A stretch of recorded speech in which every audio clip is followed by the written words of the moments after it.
अभिभावकों को, शिक्षकों का मेरा प्रणाम। मैं डॉक्टर गजेंद्र सिंह शेखावत मोता महाविद्यालय से आपके लिए ऑनलाइन क्लास शुरू कर रहा हूँ। BA पार्ट 3 है, उसमें जो इकाई नंबर आपकी 5वीं है, 5वीं में एक देश है नेपाल। आज अपन इस जो क्लास है, इस क्लास में नेपाल के बारे में, नेपाल की स्थिति, नेपाल का भौतिक भागों में इम्पोर्टेंट क्वेश्चन है ये आपका, इसमें बनता है नेपाल को भौतिक भागों में बांटिए। नेपाल की जो तराई प्रदेश है, इम्पोर्टेंट प्रश्न बनता है, इम्पोर्टेंट बी सेक्शन में इम्पोर्टेंट प्रश्न बनता है आपका, तराई प्रदेशों का वर्णन कीजिए। तो आज अपन शुरुआत करते हैं। ऑनलाइन में आप लोग पढ़ाई कर रहे होंगे, स्वस्थ होंगे। आप लोग जो स्वास्थ्य का ध्यान रखें कोविड महामारी के कारण से, और आप लोग मन से पढ़ाई करें और ऑनलाइन क्लास में मेरा साथ दें। शुरुआत करते हैं नेपाल की। नेपाल आपका इकाई 5वीं में है। 5वीं में एक नेपाल है, एक श्रीलंका है, एक बांग्लादेश है। आज अपन नेपाल के बारे में है। तो नेपाल हिमालय की उपत्यका के मध्य स्थित एक ऐसा देश है जहां भौगोलिक परिस्थितियां अत्यंत महत्वपूर्ण भूमिका निभाती है। सदियों से इस देश को विशिष्टता प्रदान किए हुए है। भारतीय उपमहाद्वीप में नेपाल एक स्वतंत्र देश की भूमिका निभाता है, चाहे मुगल काल हो चाहे ब्रिटिश काल हो, यह हमेशा स्वतंत्र देश के रूप में रहा है। भारत और जो चीन है, इसके मध्य एक तरफ ये भारत है और एक तरफ ये चीन है। इन दोनों के मध्य ये बफर स्टेट का काम करता है नेपाल। भौगोलिक स्थिति की दृष्टि से यह एक अत्यंत महत्वपूर्ण देश है जो दो मजबूत महाशक्तियों के मध्य है। एक तरफ इसके ये चाइना है जो उत्तर में है, और दक्षिण भाग है या आपका पूर्वी भाग है या पश्चिमी भाग है जिसमें भारत है। दो महाशक्तियों के बीच में ये बफर स्टेट अंतस्थ देश का स्वरूप प्रदान करता है।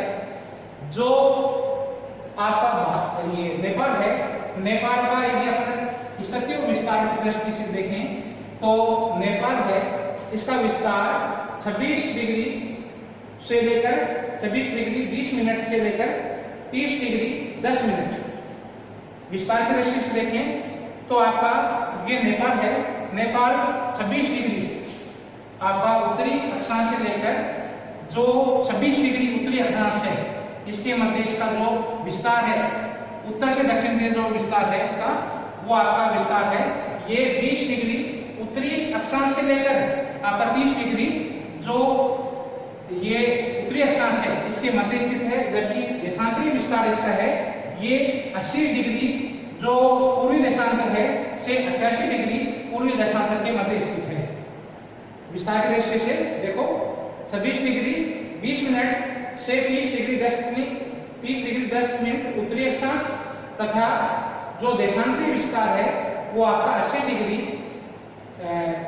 15 मिनट से लेकर 88 डिग्री 15 मिनट पूर्वी देशांतर के मध्य स्थित है। जहां तक क्षेत्रीय विस्तार की दृष्टि से इसका नेपाल का जो क्षेत्रफल है ये 1,39,860 किलोमीटर है।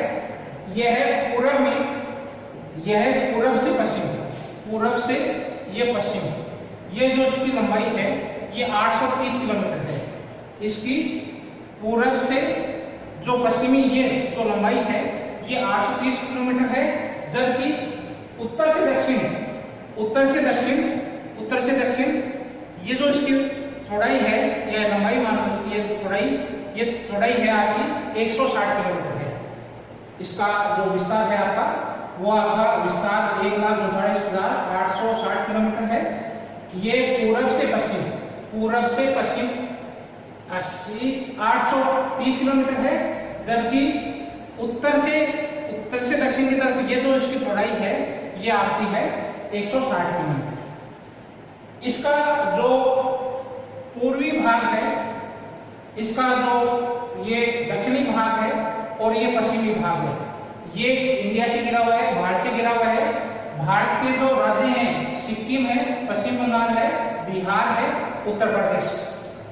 सिक्किम इसके पूर्वी भाग, इसका जो नेपाल का जो पूर्वी भाग है वो आपको भारत है। भारत में भी जो राज्य हैं सिक्किम और वेस्ट बंगाल लगती है इसमें। और इसका जो दक्षिणी भाग है इसमें बिहार और उत्तर प्रदेश, जबकि जो इसका ये पश्चिमी भाग है, पश्चिमी भाग में इसके आगे ये उत्तर प्रदेश लगता है, भारत का भाग लगता है और भारत में उत्तर प्रदेश का भाग लगता है। इस प्रकार से तीन ओर से मतलब पूर्व से, दक्षिण से और पश्चिम से ये भारतीय राज्यों से घिरा हुआ है, भारत से घिरा हुआ है। जबकि उत्तर में इसके चीन, चाइना पड़ता है। ये भाग वाला भाग है, ये ऊपर वाला भाग है, उत्तर वाला भाग है, इसमें चाइना स्थित है। नेपाल आपका चीन और भारत के मध्य जो एक तरफ इसके नेपाल के ये वाला भाग है, गंगा का मैदान है इसमें। ये वाला भाग है उत्तर प्रदेश से बिहार है, ये गंगा का मैदान है। और जो चीन वाली साइड है, उत्तर की साइड वाला भाग है, ये पूरा वाला भाग है, ये वाला भाग है, ये हिमालय प्रदेश है। तो नेपाल है वो एक तरफ मैदानी भाग है, गंगा के मैदानी भाग है, और दूसरी तरफ इसके क्या है, इसमें चीन जो हिमालय क्षेत्र है उनके मध्य स्थित एक देश है। नेपाल का जो आपका 75% भाग है ये पर्वतों से घिरा हुआ है। और क्षेत्रफल की दृष्टि से इसका जो स्थान है वो विश्व में 88वां स्थान है। यह 88वां बड़ा देश है, नेपाल है। इसका यदि अपन भौगोलिक दृष्टि से देखें, उच्चावच की दृष्टि से देखें, तो नेपाल है उसका 75% भाग है ये पर्वतों से घिरा है, जिसकी ऊंचाई है, इन पर्वतों की ऊंचाई है, नेपाल में 75% भाग की ऊंचाई है ये आपकी 3000 मीटर से अधिक ऊंचाई है, जिसमें से 15% भाग है ये सदैव हिमाच्छादित रहता है, बर्फ से ढका रहता है। जबकि जो शेष भाग आपका है, शेष भाग नदी घाटी बेसिन में या मैदानी भाग है। इसको मुख्य रूप से यदि नेपाल को भौतिक भागों में बांटे, अब क्वेश्चन आपका स्टार्ट हो जाता है, इंपॉर्टेंट क्वेश्चन है। नेपाल को भौतिक भागों में बांटिए। नेपाल के जो उच्चावच की दृष्टि से या भौतिक भाग है, नेपाल के उच्चावच की दृष्टि से नेपाल को बांटिए या भौतिक भागों में बांटिए नेपाल को। तो नेपाल को मुख्य रूप से तो पर्वतीय भाग है नेपाल का 75% भाग है, और बाकी का भाग क्या आएगा, नदी बेसिन या आपका मैदानी भाग है। तो इसको दक्षिण से उत्तर की तरफ, मतलब यहाँ से उत्तर की तरफ चलेंगे, यहाँ से उत्तर की तरफ चलेंगे, यहाँ से उत्तर की तरफ चलेंगे, यहाँ से उत्तर की तरफ चलेंगे, तो ये दक्षिणी भाग है। यहाँ दक्षिण से लेकर उत्तर की तरफ इसको 4 भागों में बांट लिया जाता है। नेपाल को 4 भागों में बांटा जाता है, उच्चावच की दृष्टि से या भौतिक भाग की दृष्टि से। ये भाग है आपका, ये नेपाल का दक्षिणी भाग है, और ये ऊपर वाला भाग है, ये नेपाल का क्या है, उत्तरी भाग है। नेपाल को दक्षिण से उत्तर की तरफ 4 भागों में बांटते हैं। 4 भाग कौन कौन से हो गए इसके, जो बिल्कुल नेपाल का दक्षिणी भाग है, ये वाला भाग है जो है दक्षिण का भाग है, ये भाग कहलाता है आपका जो तराई प्रदेश। तराई प्रदेश से अपन और उत्तर की तरफ चलते हैं तो महाभारत लेक, और उससे उत्तर की तरफ चलते हैं मध्यवर्ती प्रदेश आएगा, और उसके बाद में चलेंगे महाभारत आपका महान हिमालय प्रदेश आएगा। तो ये नेपाल को 4 भाग हो गए मुख्य रूप से। जो उसका नेपाल का दक्षिणी भाग है, नेपाल का दक्षिणी भाग तराई प्रदेश कहलाता है। उससे उत्तर की तरफ चलते हैं तो आपका जो महाभारत लेक प्रदेश आता है, उससे उत्तर में चलेंगे, आगे की तरफ चलेंगे, ये वाला भाग है, ये आपका मध्यवर्ती भाग तक चलते हैं। और बिल्कुल आपको उत्तर की तरफ चलेंगे, ये वाला जो भाग है, ये वाला भाग है, ये पूरा भाग है, ये वाला पूरा भाग है, ये आपका कहलाता है इसमें पर्वतीय प्रदेश या जो महान हिमालय प्रदेश। इस प्रकार से जो दक्षिण से उत्तर की तरफ जो नेपाल है उसको 4 भागों में बांटा गया है, तराई प्रदेश, महाभारत लेक, मध्यवर्ती प्रदेश और महान हिमालय प्रदेश। अब इसमें आपका पहला जो प्रदेश है तराई प्रदेश नेपाल के, तराई प्रदेश है ये नेपाल के दक्षिण से, ये नेपाल के क्या है, ये वाला भाग है, ये नेपाल के दक्षिण में, और ये जो आपका उत्तर प्रदेश वाला भाग है, बिहार वाला है, ये गंगा का मैदान है, इनके मध्य में स्थित है। तराई प्रदेश नेपाल के दक्षिण में, गंगा के मैदान के उत्तर में स्थित है। ये यहाँ पर कौन सा है, ये तो यहाँ पर ये जो प्रदेश है नेपाल का तो कौन सा भाग हो गया, दक्षिणी भाग हो गया। और ये भारत का ये जो ये मैदान है इसको कहते हैं गंगा का मैदान, और गंगा का मैदान का कौन सा भाग हो गया, उत्तरी भाग हो गया। जो ये वाला भाग है ये क्या भाग हो गया, ये वाला भाग और ये वाला भाग, इसके बीच में ये वाला जो है ये तराई प्रदेश कहलाता है। नेपाल का दक्षिणी भाग है जो, और जो आपका क्या है गंगा का मैदान है, गंगा का मैदान का उत्तरी भाग, इसके मध्य जो ये स्थित है ये वाला भाग है, ये कहलाता है तराई का प्रदेश, तराई का मैदान या तराई प्रदेश। तराई प्रदेश है नेपाल के दक्षिण में और जो गंगा के मैदान है उसके उत्तर में स्थित है। इस प्रदेश का ढाल साधारण है, इस प्रदेश का ढाल आपका साधारण होगा और इसका ढाल है ये गंगा के मैदान की तरफ, इस तरफ इसका ढाल है ये इस तरफ है, गंगा के जो मैदान है उसकी तरफ इसका जो ढाल है वो साधारण है और गंगा की घाटी की तरफ इसका ढाल है। इसका उत्तरी भाग है, ढाल तो उसका कैसा गया, ढाल तो है इसका साधारण तथा गंगा के मैदान की, गंगा के मैदान ये तो इसका ढाल है। जो इसका तराई प्रदेश का जो दक्षिणी भाग है, तराई प्रदेश का जो भाग है दक्षिणी भाग है और उत्तरी भाग है, दो भागों में बांटेंगे इस तराई प्रदेश को। तराई प्रदेश का जो उत्तरी भाग है वो भावर कहलाता है,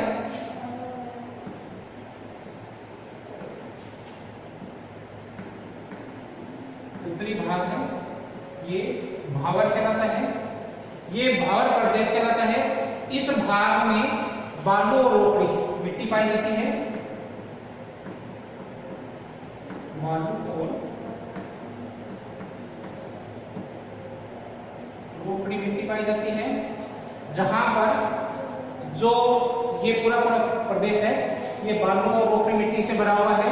इसमें चूरे व अन्य श्रेणी से, देखो जो आपका ये भाग है इससे तराई प्रदेश का जो ऊपर वाला भाग है, जो उसको नीचे वाला भाग है उसको तो भावर प्रदेश कहते हैं, भावर, और यहाँ पर ऊपर वाले भाग में चूरे की पहाड़ियां है, यहाँ क्या है चूरे की पहाड़ियां, चूरे की पहाड़ियां स्थित है। इस चूरे की पहाड़ियों से, चूरे की पहाड़ियों से आपके अन्य श्रेणियों से निकलने वाली नदियां हैं, अधिकांश नदियां हैं जो आपके क्या है भावर में आके डूब जाती है, डूब जाती है। ये भाग अत्यधिक उपजाऊ है, जो आपका ये वाला जो तराई प्रदेश है ये अत्यधिक उपजाऊ है और घना बसा हुआ है। भावर प्रदेश वनाच्छादित प्रदेश है, ये वाला भाग ऊपर वाला भाग इसका भावर प्रदेश है, ये भावर प्रदेश क्या है वनाच्छादित है, पूरा भाग है वनाच्छादित, पूरा भाग है ये आपका वनाच्छादित है। उपजाऊ मिट्टी क्या है तराई प्रदेश है, ये आपका उपजाऊ है, अत्यधिक उपजाऊ है और घना बसा हुआ है।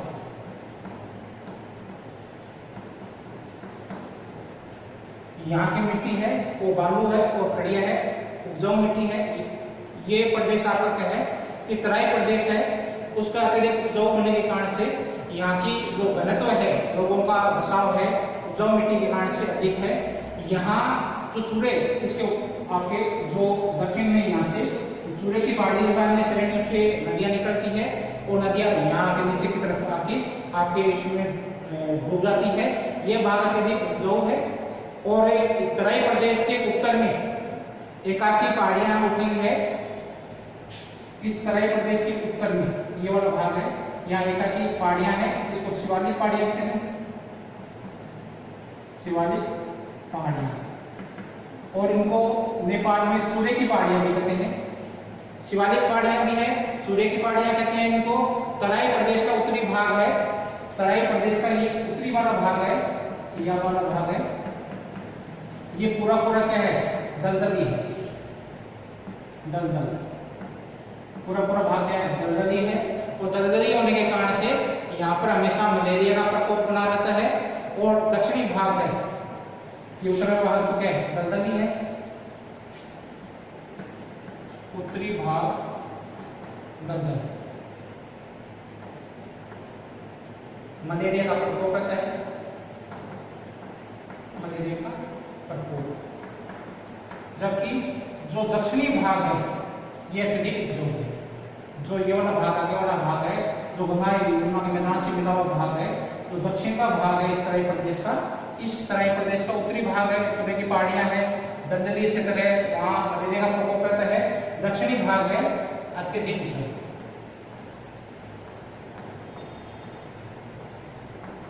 अत्यधिक ढल है। इस प्रकार से तराई प्रदेश में दो भाग है, चूड़े की पहाड़ी और चूड़े पहाड़ी का दक्षिण वाला भाग। जो आपका दक्षिणी वाला भाग है उसमें अत्यधिक ढल है, और उत्तरी भाग है उसमें जगह जगह पर क्या है कि आपकी पहाड़ियां हैं, और जो भाग बालू मिट्टी है, कड़िया मिट्टी है, इस कारण से इस भाग को कहा जाता है आपका भावर प्रदेश। और ये भावर प्रदेश है, ये बना था युद्ध प्रदेश। दूसरा आपका प्रदेश है इसके बाद में महाभारत लेक। महाभारत लेक में चूड़े की पहाड़ी के उत्तर में, चूड़े की पहाड़ी है, आपको ये बताइए चूड़े की पहाड़ी है, चूड़े की पहाड़ी यहाँ पर जो इसका आपको क्या है, तराई प्रदेश का जो उत्तरी भाग है चूड़े की पहाड़ी, ये वाला भाग इसके आगे ऊपर वाला भाग है चूड़े की पहाड़ी है। चूड़े की पहाड़ी के उत्तर में महाभारत लेक पर्वतीय भाग है।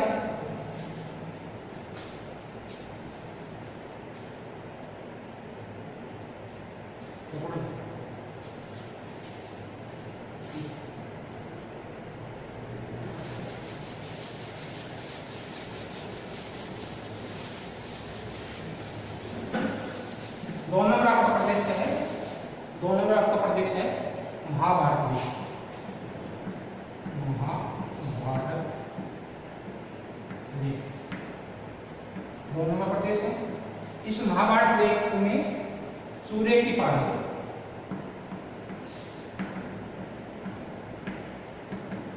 चूड़े की पहाड़ियां हैं जो आपकी ये इससे लेकर जो आपके उत्तर की तरफ, उत्तर में जो पहाड़ियां हैं वो महाभारत लेक पहाड़ियां हैं, महाभारत लेक पहाड़ियां हैं, ये ऊपर भाग है, ये महाभारत लेक पहाड़ियां पाई जाती है। इसकी जो ऊंचाई है,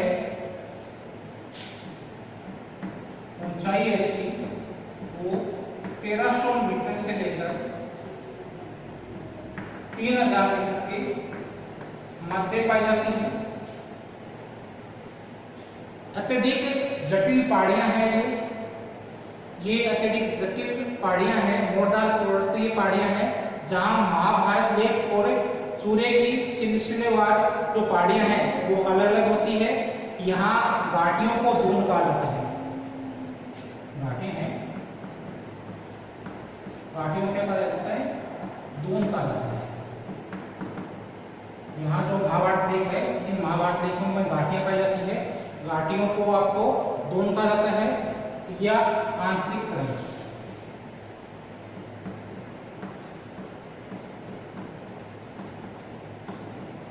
आंतरिक तराई कहा जाता है, दून घाटियां भी कहा जाता है।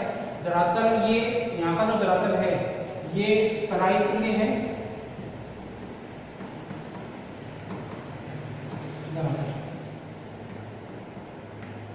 धरातल यहाँ का तराई तुल्य है। यहाँ डग, देवपुरी, नवलपुर, चितवन में जो दून घाटियों का विस्तार है, कहाँ का है,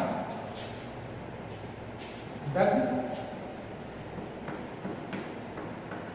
देवपुरी, नवलपुर, चितवन,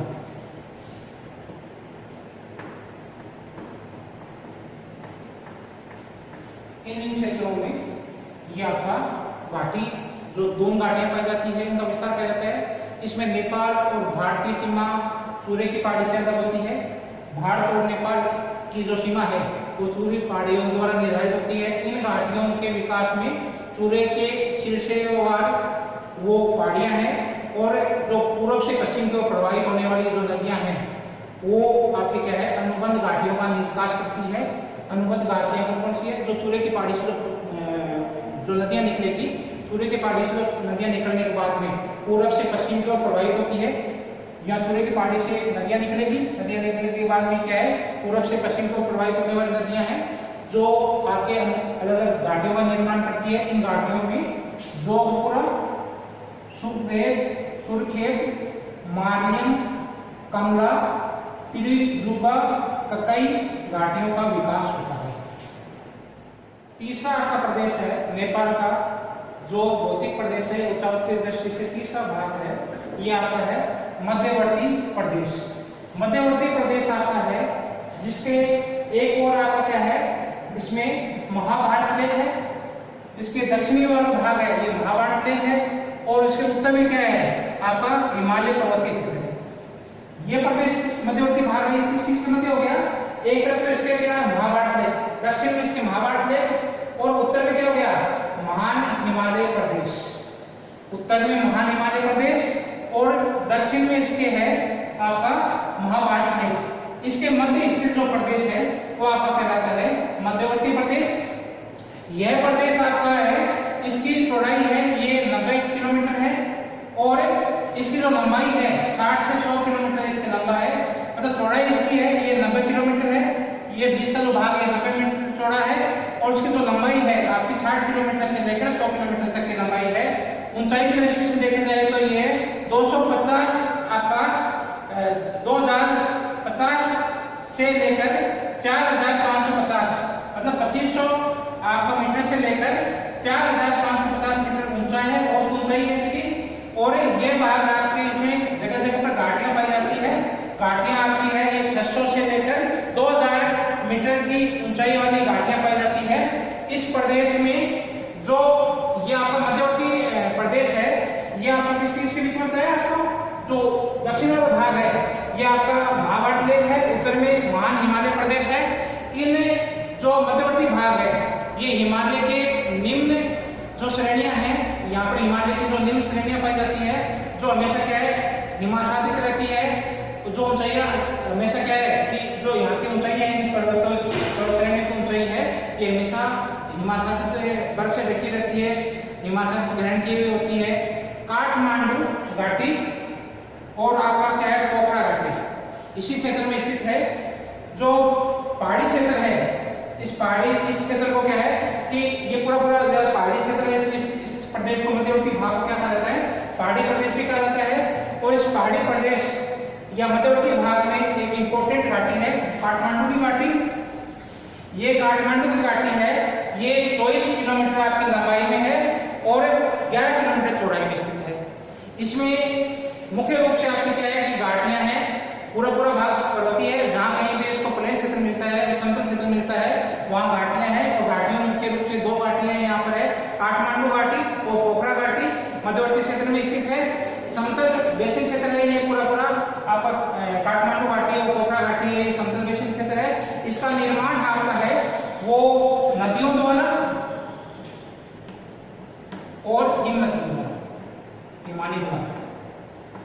हिमानी की जो मिट्टियां हैं इनका तलछट है, इन तलछट से इनका निर्माण हुआ है। यह क्षेत्र प्लेस्टोसीन काल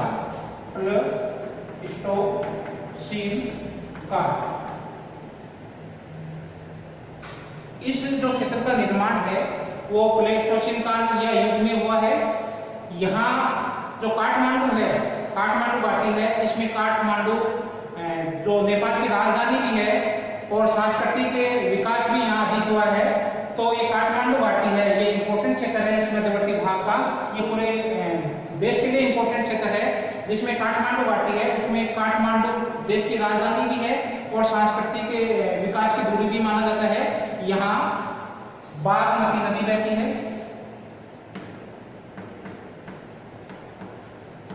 इस काठमांडू घाटी में बागमती नदी बहती है। यहाँ विश्व प्रसिद्ध पशुपतिनाथ का मंदिर स्थित है और बागमती नदी है इसको स्पर्श करती है। बागमती नदी है ये आपका पशुपति नाथ मंदिर, ये आपका काठमांडू घाटी में स्थित है और बागमती नदी है इसके किनारे स्थित है। बागमती नदी है ये काठमांडू घाटी में बहती है, काफी इंपॉर्टेंट रखती है ये बागमती नदी। काठमांडू जो मिट्टी आपकी काठमांडू घाटी में प्लेन क्षेत्र है, समतल क्षेत्र है। इसी प्रकार से आपका जो चौथा प्रदेश है, चौथा प्रदेश में रहता है महान हिमालय प्रदेश।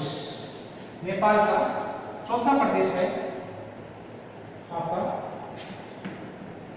महान हिमालय प्रदेश।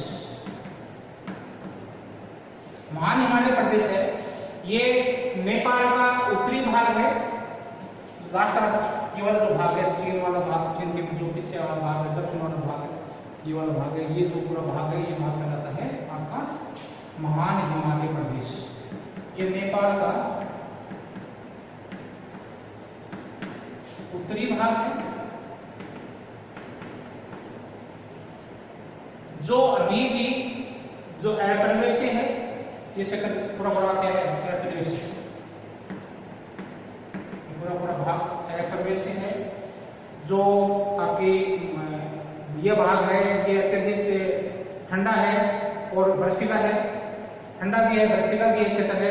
ऊंची चोटियां पाई जाती है, गहरे आपके इनमें ढाल पाए जाते हैं, गहरे गहरे संकरी घाटियां पाई जाती है। क्या विशेषता इसकी? चोटी, ऊंची चोटियां पाई जाती हैं,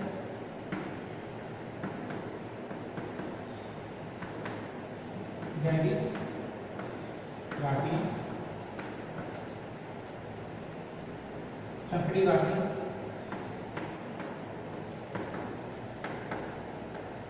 इस क्षेत्र में मुख्य रूप से मिलती है। बर्फीला क्षेत्र है, सघन क्षेत्र आपका बर्फीला क्षेत्र, ठंडा क्षेत्र है, ठंडा क्षेत्र है, बर्फीला क्षेत्र है आपका।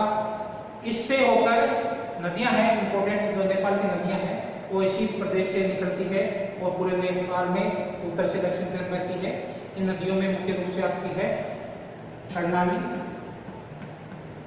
ये नेपाल की सबसे बड़ी नदी है, कर्णाली नदी है, कोसी नदी है, गंडक नदी है, कर्णाली, कोसी, गंडक, ये नदियां इसी क्षेत्र में प्रवाहित होती है, जो हजारों मीटर गहरी आपकी घाटियों का निर्माण करती है।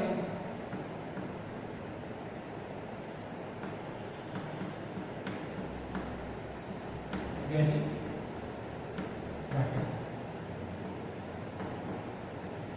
घाटियों का निर्माण करती है।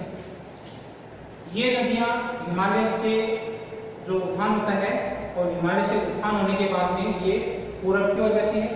ये पूरा क्षेत्र आपका क्या है, हिमालय क्षेत्र है।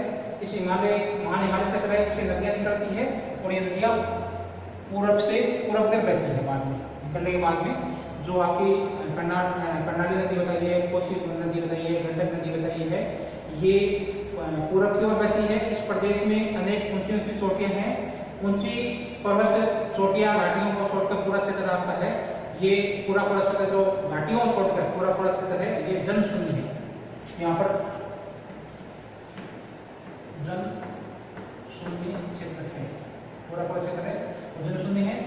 यहाँ अनेक इस देश की ऊंची ऊंची पर्वत, विश्व की भी ऊंची पर्वत श्रेणियां हैं और यहाँ इस देश की भी जो पर्वत श्रेणियों की दृष्टि से देखें तो काफी ऊंची पर्वत श्रेणियां पाई जाती है। मुख्य रूप से आपकी है विश्व की सबसे ऊंची चोटी जो है एवरेस्ट, एवरेस्ट जो पर्वत श्रृंखला है, इसकी लंबाई है 8,848 मीटर। ये भी यही है आपकी धौलागिरी है,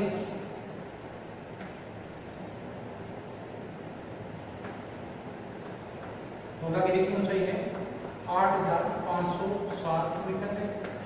इसके बाद में आपके मकालू है 8,475 मीटर। इसके बाद में आपके अन्नपूर्णा है नदी, आपके पर्वत श्रेणी है अन्नपूर्णा 8,078 मीटर। इस प्रकार से ये विश्व की ऊंची चोटियां हैं, वो भी महान हिमालय प्रदेश में है।